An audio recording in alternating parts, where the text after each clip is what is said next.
কিছু কিছু মানুষ আছে তোতা পাখির মতো মুখস্থ করে বড় বড় সার্টিফিকেট অর্জন করে, এমনকি বড় বড় চাকরিও পায়। কিন্তু তারপরেও তাদের যে মনের ভিতরে কুশিক্ষাটা সেটা দূর করতে পারে না।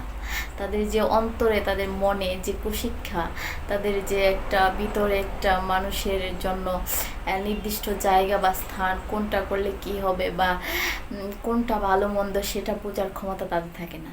তারা এক মহত্বর ভিতরে থাকে।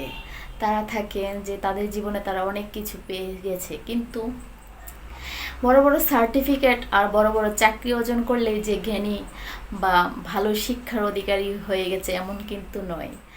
আর সঠিক শিক্ষা গ্রহণ করে তারাই, সঠিক জ্ঞান অর্জন করে তারাই, যারা সমাজের জন্য, মানুষের জন্য কিছু করে বা সমাজের পরিবর্তনের জন্য, সমাজের উন্নতির জন্য এবং মানুষেরকে সঠিক পথে আনার জন্য যে কাজগুলো করে থাকে, তাদেরকে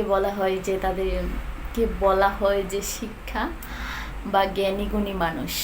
আর যারা চিরদিন মানুষের মাঝে বেঁচে থাকে, তারাই হচ্ছে যারা কিছু মানুষের জন্য কিছু করে যায়, যে মহত্ব হয়ে থাকে মানুষের স্মৃতির পাতায়।